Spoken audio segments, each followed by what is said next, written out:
Hi மக்களே, நான் உங்கள் டெய்லர் ஹேமா பேசுகிறேன். இப்போ நம்ம இந்த வீடியோவில் என்ன பார்க்க போகிறோம் அப்படின்னா, ஒரு சுடிதார் நெக்குக்கு வந்து நம்ம எப்படி வந்து பைப்பிங் ஒரு ஈஸியான முறையில் பைப்பிங் கொடுக்கலாம் அப்படிங்கிறத பற்றி நம்ம பார்க்கலாம். நம்ம பைப்பிங் தைக்கிறதுக்காக இந்த மாதிரி ஒரு பீஸ் கிராஸ் பீஸ் ஒன்று எடுத்துக்கிறேன். இந்த பீஸை வந்து நம்ம இப்போ என்ன பண்ணலான்னா, உங்களுக்கு பைப்பிங் வந்து ரொம்ப டார்க்காக வைக்கிறீங்களோ இல்லை வந்து கம்மியாக வைக்கிறீங்களோ அதுக்கு தகுந்த மாதிரி, எவ்வளோ பட்டையாக வைக்கிறீங்க இல்லை சைஸ் சின்னதாக வைக்கிறீங்களோ அதுக்கு தகுந்த மாதிரி எடுத்துக்கோங்க. நான் இதை ஓரளவு கொஞ்சம் பார்க்க பட்டையாக இருக்கிற மாதிரி நான் வைக்கிறேன். ஏன்னா அந்த சுடி கீழே வந்து நான் பார்டரில் வந்து கொஞ்சம் பட்டையாக டிசைன் கொடுத்துருக்கேன். அதனால் நெக்குக்கும் நான் அதே மாதிரி கொஞ்சம் பட்டையாக கொடுக்குறேன். அதுக்காக நான் கொஞ்சம் பெரிய சைஸாக எடுத்துக்கிறேன். நீங்கள் பார்க்க நல்லா சின்னதாக கொடுக்கணும் அப்படின்னாலும் உங்களுக்கு பிடிச்ச மாதிரி நீங்கள் எடுத்துக்கோங்க. வாங்க இப்போ நம்ம அதை எப்படி தைக்கிறதுன்னு பார்க்கலாம்.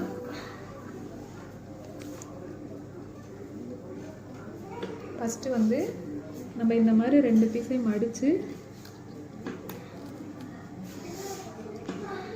இந்த மாதிரி கரெக்டாக மிதி அளவுக்கு ஒரு 1/2 இன்ச் இந்த சைடு இருக்க மாதிரி கரெக்டாக வச்சுக்கோங்க.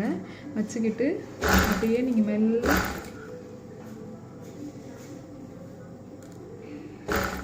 இந்த மாதிரி ஓட்டிங்க. கரெக்டாக மிதி அளவுக்கு 1/2 இன்ச் இந்த சைடு இருந்தாலே போதும். 1/2 இன்ச் அளவுக்கு நம்ம வச்சுக்கோங்க. அதே மாதிரி இது பார்த்தீங்கன்னா, இது பாருங்கள், இது வந்து நமக்கு வந்து பைப்பிங் வந்து நூல் வந்து பெரட்டி எடுக்கிறதுக்காக தேவைப்படும். அதனால் வந்து இது கடையில் கிடைக்கும், நீங்கள் வாங்கிக்கலாம். இல்லைன்னா நம்ம நூலில் வந்து ஊசி பார்த்தீங்களா எம்மிங் பண்ணோம்ல, அந்த ஊசியில் கூட நம்ம வந்து தைச்சி பெரட்டலாம். நான் வந்து இந்த மாதிரி பைப்பிங் பெரட்டுறதுக்காக அந்த ஊசி இருக்கும். நீங்கள் இதை கடையில் வாங்கிக்கோங்க. கேட்டு பக்கத்தில் இந்த மாதிரி தையல் மிஷினுக்கு தேவையான ஸ்டோர்ஸ்லாம் நிறையா இருக்கும் பார்த்தீங்களா, அதில் பார்த்தீங்கன்னா இந்த மாதிரி இது இருக்கும். சின்ன சின்ன கடையில் இருக்காது, கொஞ்சம் பெரிய கடையில் கேட்டிங்கன்னா எல்லா திங்ஸும் இருக்க கடையில் பார்த்து கேட்டிங்கன்னா இதுக்கு பைப்பிங் பெரட்டுறதுக்கு ஊசி வேணும் அப்படின்னு கேட்டிங்கன்னா கொடுப்பாங்க. இப்போ நான் என்ன பண்ணுறேன், இந்த மாதிரி உள்ளே விட்டுக்கோங்க. உள்ளே விட்டு இந்த துணியில் வந்து இப்படி லைட்டாக மாட்டிக்கோங்க. இப்படி நல்லா கோத்துட்டு இப்படியே மெல்ல மெல்ல இந்த மாதிரி லைட்டாக இந்த மாதிரி இழுத்திங்கன்னா இப்படி நமக்கு அந்த எண்டில் வெளியே வந்துடும். அதுக்கப்புறம் ஊசியை ரிமூவ் பண்ணிவிட்டு இந்த மாதிரி எடுத்தீங்க அப்படின்னா நமக்கு தேவையான பைப்பிங் நமக்கு கிடச்சிரும். இப்போ வந்து இதை நம்ம அப்படியே வந்து சுடி நெக்கில் வந்து எப்படி வச்சு தைக்கிறதுங்கிறத பார்க்கலாம் வாங்க.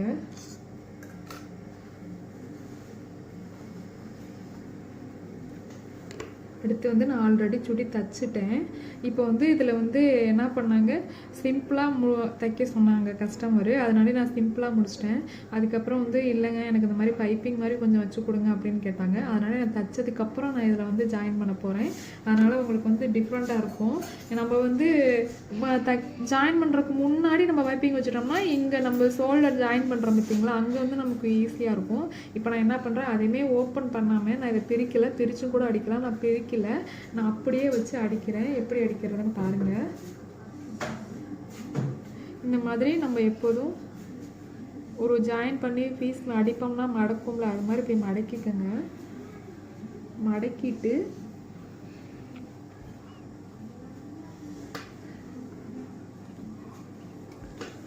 ஊசியை நல்லா இங்கே வச்சு குத்தி நீங்கள் வச்சு ஸ்ட்ரைட்டாக பிடிச்சிக்கோங்க. பிடிச்சிட்டு லைட்டாக அப்படி ரஃப் அடிச்சுக்கோங்க. அடிச்சுட்டு கரெக்டாக அந்த தையல் இருக்குது பார்த்தீங்களா, இது வந்து பெரட்டி இப்படி மேலே கீழே வராமல் இப்படி கரெக்டாக அந்த தையல் கீழே இருக்க மாதிரியே நீங்கள் தைச்சிக்கோங்க.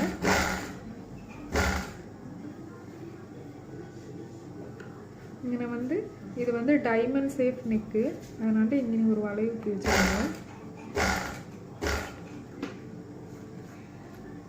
இங்கே இப்படி ஊசி லைட்டாக குத்திக்கோங்க. இந்த மாதிரி குத்தி அதுக்கப்புறம் இந்த மாதிரி பரட்டிக்கோங்க.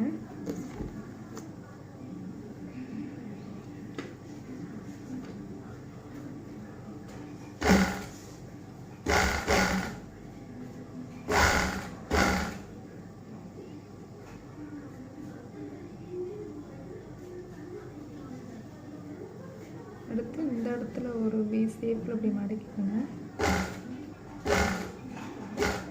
அங்கனே ஊசி இந்த மாதிரி குத்தி நமக்கு எப்போதுமே கழுத்து டைமண்ட் கழுத்து இந்த மாதிரி இதை நம்ம வைக்கிறோங்கிறப்போ இந்த மாதிரி அந்த கழுத்து நம்ம திருப்புற இடத்துல வந்து ஊசி இந்த மாதிரி குத்தி திரட்டினீங்க அப்படின்னா நமக்கு வந்து கழுத்து வந்து கரெக்டாக அதே ஷேப்பில் வரும்.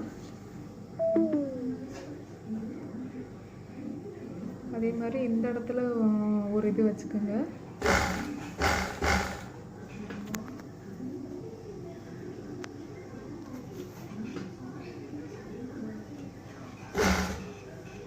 பொறுமையாகவே நீங்கள் திருப்புங்க. ஏன்னா வந்து இதை நம்ம தைச்சதுக்கப்புறம் நம்ம வைக்கிறோம்னாலே கொஞ்சம் நமக்கு சிரமமாக இருக்கும். இப்போ நமக்கு தேவையான அளவு வந்துருச்சு. லைட்டாக கட் பண்ணிக்கலாம்.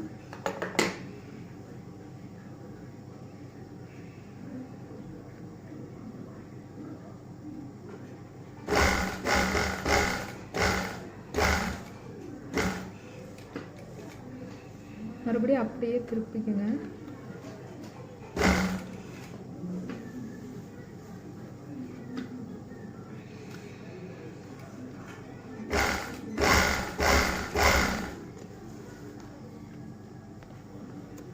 அவ்வளோதான், டைமண்ட் நெக் வந்து நம்ம பைப்பிங் கொடுத்தாச்சு. இது மாதிரி நீங்களும் தைச்சு பாருங்கள். உங்களுக்கும் ஈஸியாக இருக்கா எப்படின்னு எனக்கு கமெண்டில் சொல்லுங்கள். தேங்க்யூ ஃபார் வாட்சிங். This video sponsored by Buy Mode Shopping App.